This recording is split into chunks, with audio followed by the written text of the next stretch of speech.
प्रेम से बोलिए चौथ माता की जय, शंकर भगवान की जय, गणपति बप्पा की जय।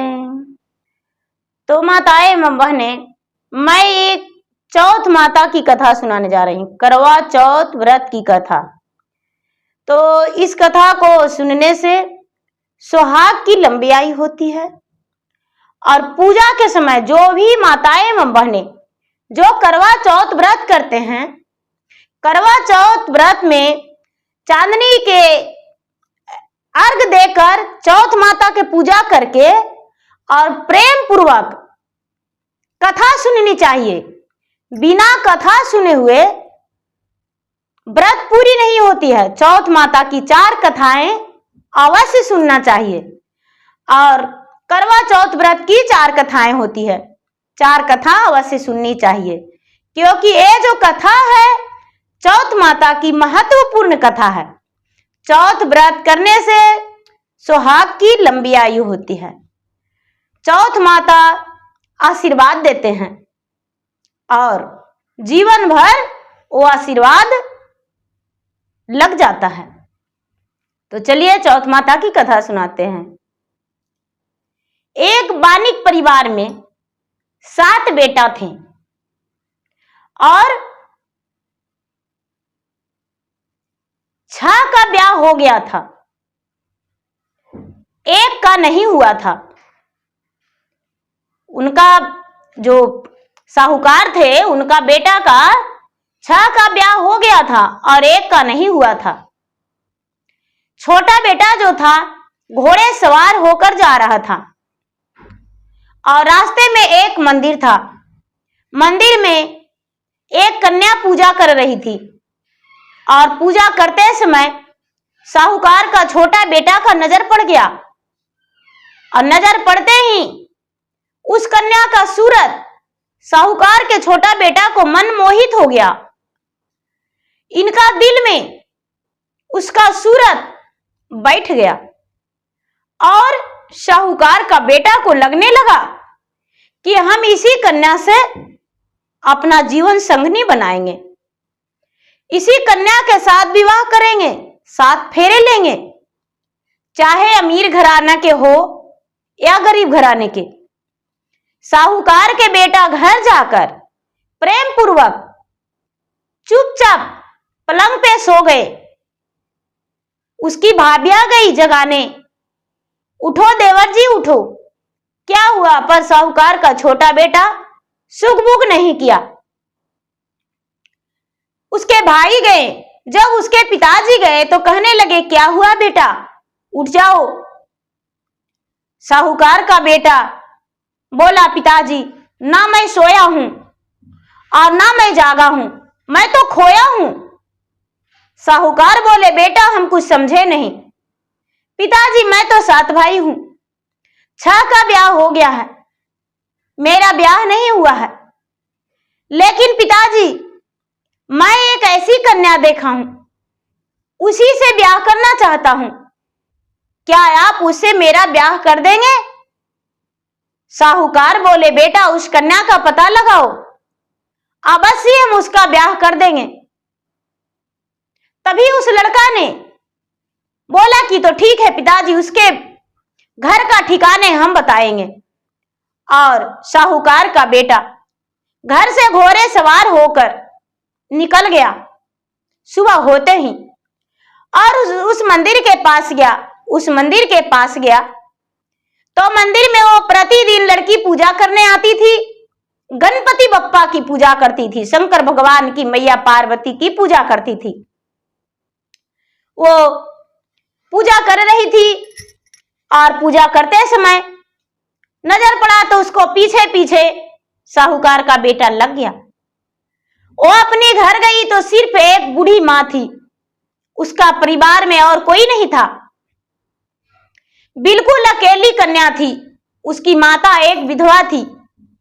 एक ही पुत्री होने के बाद उसके पिता स्वर्ग सिधार गए थे। एक ही जन्म ली थी और बूढ़ी माता के पति जो थे बहुत पहले ही स्वर्ग सिधार गए थे। बूढ़ी माता से जाकर साहूकार का बेटा बोली कि माता जी क्या ये आपकी कन्या है?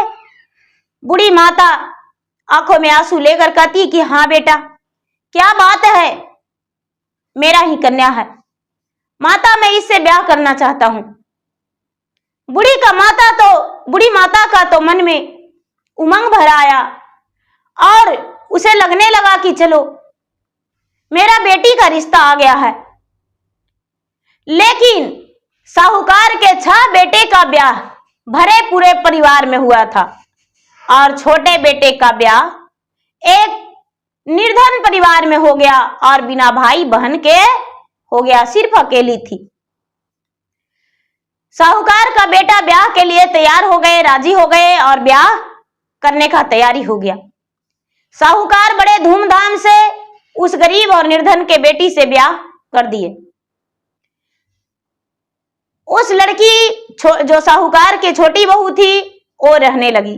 धीरे धीरे धीरे धीरे आश्विन मास बीता और कार्तिक मास आ गया। साहूकार का सभी बहुएं चौथ माता के व्रत रखी थी, करवा चौथ व्रत रखी थी और सवेरा होते ही छोटी बहू से कहते हैं कि अरे आज मेरा मायका से सुंदर सुंदर साड़ी आएगा और बहुत सारे मिठाइयां और श्रृंगार का पेटारी आएगा, मेरे माता जी कुछ गहने भी भेजेंगे, तुम्हारा तो कोई नहीं है, तुम्हारा मायका से भला कौन आएगा, तू तो ठहरी एक अकेली माता की बेटी और वो क्या आएगी। ये बात सुनते ही साहूकार की छोटी बहू आंखों में आंसू भर के और कुछ नहीं बोली, कुछ भी नहीं बोली। उसके जो पति थे साहूकार के छोटा बेटा वो हल चला रहे थे। बेचारी साहूकार की छोटी बहू ने क्या किया कि अपने खाना ले लिया अपने पति के लिए और भोजन लेकर निकल गई। भोजन लेकर निकल गई और रास्ते में गई और जाकर एक वृक्ष के पास बैठकर रोने लगी। अपने पति को भोजन करा के बैठकर रोने लगी, जार बेजार रोने लगी।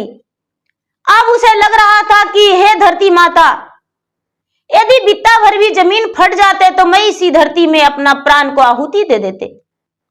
आज मेरा 6 जेठानियां ताने मार रही है, आज उसका मायका से 16 श्रृंगार 32 आभरण और महंगी साड़ियां आएगा, मेरा तो मायका में कोई नहीं है। मैं आखिर व्रत कैसे पूरा करूं, क्या सास को देंगे? सब तो सास के पांव छूकर आशीर्वाद लेगी और अपने मायका से आया हुआ द्रव्य देगी, हम क्या देंगे? उसकी आवाज सुनकर एक नाग महाराज वहां से आए और नाग महाराज कहने लगे कि पुत्री तू कौन हो और इस ब्रिज के पास इतना बैठ के इतना जोर जोर से क्यों रो रही हो? हमें बताओ, क्या तुम्हें दुख है? क्या तुम्हारा मायका दूर है? क्या तुम्हें ससुराल में कोई दुख है या तुम निसंतान हो? दिखने में तो बहुत नौजुवक लगती हो। ये बात सुनते ही साहूकार का बेटी बोली, डरते हुए सबसे पहले तो ये घबरा गई देखकर कि नागराज हैं, मुझे डांस लेंगे। फिर हिम्मत जगाई अपने आप में और हिम्मत जताते हुए नागराज से बोली, हे नाग महाराज, मैं अपने आप को दुख आपसे क्या बांटूं, मुझे तो समझ में नहीं आ रहा है। आप यदि डांस लेते तो मेरा प्राण निकल जाता और अच्छा होता। नाग महाराज बोले कि नहीं, मैं निर्दोषों को नहीं काटता हूं, मैं तो एक जानवर हूं, एक प्राणी हूं, मेरे अंदर भी किसी के लिए दया जागृत होता है और मैं वो नहीं हूं जो मैं बिना कारण के ही डांस लूं। साहूकार की छोटी बहू बोली कि हे नागराज, आज करवा चौथ का दिन है और आज मेरा 6 जेठानिया का 16 श्रृंगार और कपड़े आएगा, तरह तरह के मिठाइयां आएगा और मौसमी फल आएगा, पूजा का सामग्री आएगा। लेकिन मेरा मायका तो है ही नहीं। 6 जेठानियां हजारों ताने दे रही है, सास भी मुझे ताने मार रही है। ये बात सुनते ही नागराज बोले कि पुत्री आंखों का आंसू पोंछ लो और रोना बंद करो, थोड़ा सा मुस्कुरा जाओ। हो सकता है तुम्हारा कोई मुंह बोला भाई तुम्हारे द्वार पे चल जाए। चुप रहो, रो मत। इतना कहते ही ओ साहूकार की छोटी बहू चुप हो गई। नागराज बोले तुम घर जाओ।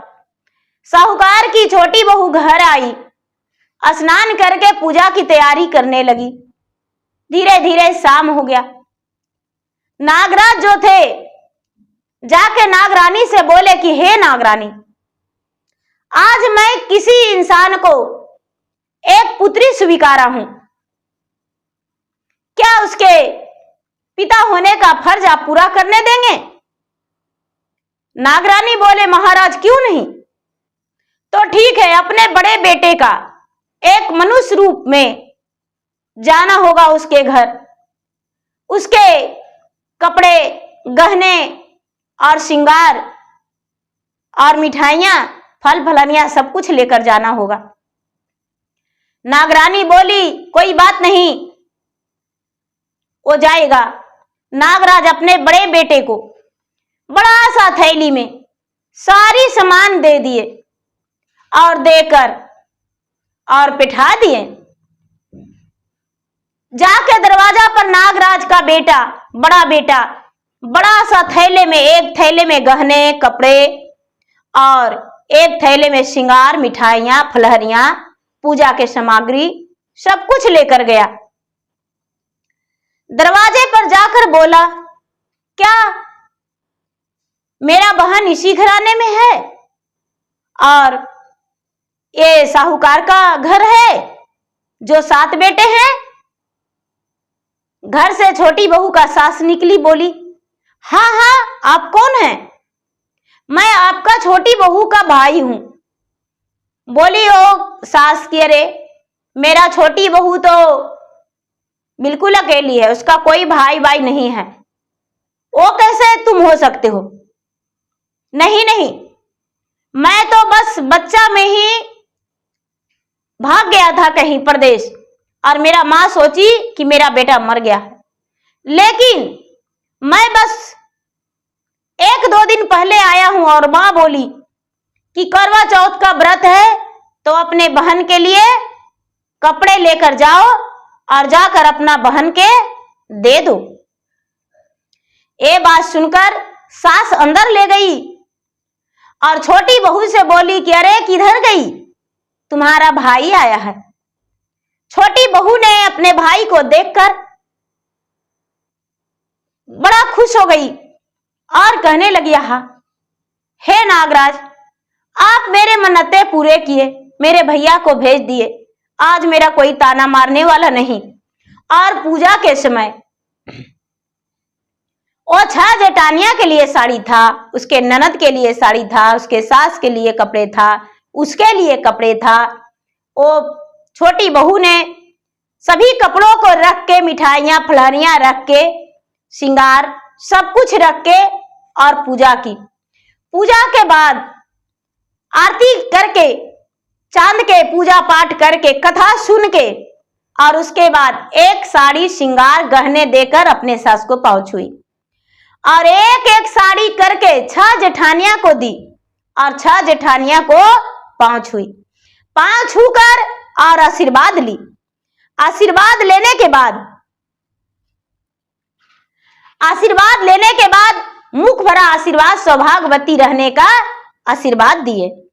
जब आशीर्वाद दिए तो सवेरा होने पर सभी जेठानियां उसको कहने लगी कि अरे ये कैसे हो सकता है, इसका कोई भाई नहीं था, इसका कोई बहन नहीं था और इतना गहना, कपड़ा, तो कभी मेरा मायका से भी नहीं आया, और इनका कौन हो सकता है जो इतना कपड़ा दिया और इतना गहना दिया। ये बात कहते ही वो जो भाई था, भाई बोला उसके सास से, माँ जी क्या अपने बहन के हम अपना घर ले जा सकते हैं? आप मेरे बहन को मेरे घर विदा करेंगे? उसकी सास बोली, हाँ बेटा, क्यों नहीं, हम अवश्य विदा करेंगे। भला अपने भाई के घर अपना बहन नहीं जाएगी तो कौन जाएगा? अपना बहन को अवश्य ही ले जाओ। बोले ठीक है, अपना बहन को हम ले जाएंगे। और बहन को बोला, बहन तैयार हो जाओ, मां ने तुम्हें बुलाई है। सास ने हंसी खुशी विदा कर दी, और विदा करते समय उसके पति बोले कि जब तक तुम्हें हम लेने नहीं आएंगे तब तक तुम मत आना। बोले ठीक है। उसके भाई ने बता दिए पूरे पता कि यहां पर आप आ जाइएगा। साहूकार की छोटी बहू अपने भाई के साथ साथ चल दिया। जब बहन ने अपने मायका गई तो देखती है कि अरे मेरा मायका तो कहना है नहीं, कितना सुंदर महल बना हुआ है, कितना अच्छा है। अंदर जाते ही 7 भाई था और एक माता थी, एक पिताजी थे। अपने भाई और बहन को देखकर साहूकार की छोटी बहू बड़ी प्रसन्न हो गई, बड़ी खुश हो गई। अपने माता के साथ समय बिताने लगी और खुश रहने लगी। नागरानी बोली, पुत्री, जिसको कोई नहीं होते हैं उसको भगवान ही सहारा होते हैं, और तुम कभी मत घबराना कि मेरा भाई नहीं है, तुम्हारा तो 7 भाई है। धीरे धीरे कुछ दिन बीता, 4 दिन 8 दिन, तो साहूकार का छोटा बेटा लेने गए, और लेने गए तो नागराज बड़े सेवा खातिरदारी किए, बड़े खातिरदारी किए, बड़े मान सम्मान किए, जो खाने का चीजें था वो सब कुछ खिलाए। 1 से 2 दिन बीता, कहने लगे कि मुझे विदा कर दीजिए मेरा पत्नी का। साहूकार का बेटा अपने पत्नी को विदा कराने के लिए बोले। नागराज दोनों का वस्त्र आभूषण देकर विदा कर दिए, और जब वस्त्र आभूषण देकर विदा किए तो साहूकार का जो छोटा बेटा थे वो कपड़ा पहनने लगे, तो अपना पुरानी कुर्ता उनका छूट गया और नई कुर्ता पहन लिए। जब रास्ते में आए तो कहने लगे कि अरे मेरा तो पुरानी कुर्ता वहीं छूट गया, मेरा नई कुर्ता मेरे पास है और मेरा पुरानी कुर्ता छूट गया, मैं लेकर आता हूं। साहूकार की छोटी बहू बोली, तो फिर हम कहां रहें, तुम घर चल जाओ, हम अपने कुर्ता लेकर आते हैं। जब साहूकार का छोटा बेटा कुर्ता लाने गए तो वही पीपल का वृक्ष था और कुछ नहीं, और पीपल के वृक्ष पे कुर्ता टंगा हुआ था। साहूकार का छोटा बेटा कुर्ता को उतार लिए और मन ही मन सोचने लगे कि मुझे तो पहले से ही शक था कि इसका कोई से जरूर गलत संबंध है, और भाई का ढोंग बनाकर इसे यहां ले आया है। अच्छा, जाएंगे और उसे हम आज मजा चखाते हैं। साहूकार का बेटा मन ही मन पूरे गुस्से में थे। घर आते ही अपने पत्नी को बोले, किधर गई, जल्दी से बाहर आओ। साहूकार का छोटी बहू घर से बाहर निकली। उसके पति बाल खींचकर और उसे मारने लगे और कहने लगे, तू तो चरित्रहीन हो, तू तो बदचलन हो, तू तो इस घर में रहने लायक नहीं हो, साहूकार की छोटी बहू कहलाने लायक नहीं हो। पता नहीं वो कौन था जो कि माया का महल बनाया और तुम्हें इतना दिन तक रखा। शायद तूने उससे गलत संबंध बना रखी होगी, इसीलिए ये सब वो किया। इतना सुनते ही भाई ने बोला था कि बहन मेरा याद करना, उसके माता भी बोली थी कि बेटी मेरा याद करना, उसके पिता भी बोले थे कि मेरा याद करना। मन ही मन कहती है कि हे नाग भैया, हे नागराज, आज मेरा मदद कीजिए, मैं क्या करूं? थाली का भोजन छोड़ सकते हैं, अंजलि भरा मोती छोड़ सकते हैं, पूरे संसार छोड़ सकते हैं, लेकिन अपना पति को मैं कैसे छोड़ी? सारी संसार को समझा सकता हूं, लेकिन अपना पति को मैं कैसे समझाऊं? बात सोचकर और भगवान से विनती करती है। चौथ माता से कहती है, चौथ माता, आज मेरा राज लाज रख लो, आज मेरा लाज तुम्हें बचाना होगा। माता मैं नहीं जानती हूं कैसे बचाओगी मेरा लाज। इतना कहते ही और नागराज जो थे एक भाई के रूप में वहां प्रकट हो गए, और भाई का रूप में प्रकट होकर कहते हैं कि अरे वो निर्दोष है, इसे मत मारो, यदि मारना ही है तो मुझे मार लो, जो भी सजा देना है मुझे दे दो, मैं इसका भाई हूं और ये मेरा धर्म का बहन है। जैसा तुमने सोचा वैसा कुछ नहीं है, ये सचमुच में एक बुढ़िया की अकेली बेटी है, मैं एक नागराज हूं। और वो नाग बन के तुरंत नाग रूप में नागराज आ गए। सारे लोग देखकर चकित हो गए और कहने लगे कि देखिए, नागराज होकर नाग एक सर्प होकर भी और एक इंसान को मदद किए।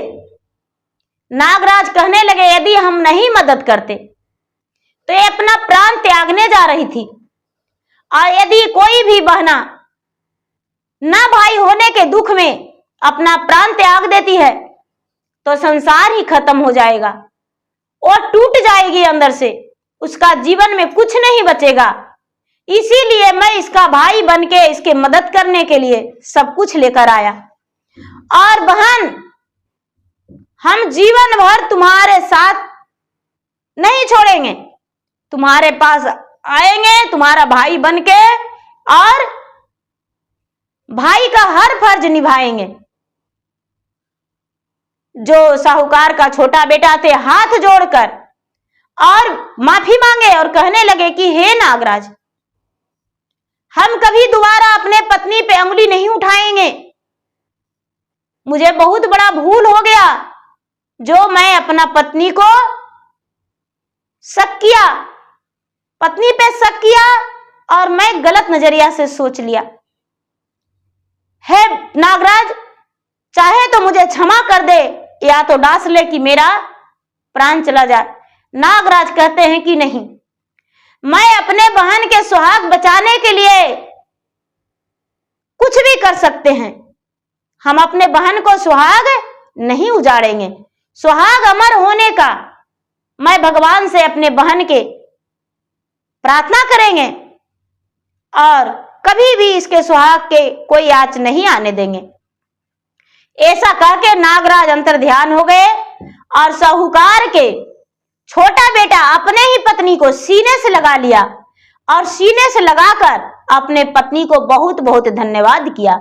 उसकी जो सास थी अपने छोटी बहू को सीने से लगाकर कहती है, तू तो एक सती हो, तुम्हारे पास कोई लालच नहीं, कोई ईर्ष्या नहीं, तू तो बहुत अच्छी हो और मेरे इस घर के छोटी बहू के लायक सिर्फ तुम हो, तुम्हारे अलावा कोई नहीं। इस घर के मालिक तुम बनोगी, मालकिन। और सास ने अपने छोटी बहू को लिए हुए चाबी उसे सौंपी और बोली, आज से इस घर का पूरा देखभाल तुम्हें करना होगा और तुम्हें ही इस घर में हर सुख दुख के साथ देना होगा। ये बात सुनकर साहूकार की छोटी बहू बोली, माँ जी, मुझसे बड़े छह जेठानियां हैं, पर मुझे सारी लोग बोले, अरे रे रे रे, सास का दिया हुआ आशीर्वाद के रूप में स्वीकार लो। साहूकार का छोटा बेटा हंस पड़े और बहू भी हंस पड़ी। तो ये है चौथ माता की कथा। तो माताएं बहनें, यदि मेरा वीडियो अच्छा लगे तो मेरा वीडियो का लाइक करें, शेयर करें। चैनल पर यदि नए हैं तो चैनल का सब्सक्राइब करें, बेल आइकन घंटी को दबाएं, जो कि मेरा वीडियो का नोटिफिकेशन सबसे पहले आपके पास जाए और आप मेरा वीडियो को सुन सके। और कमेंट बॉक्स में जय चौथ माता, जय माता रानी, हर हर महादेव जरूर लिखें। धन्यवाद।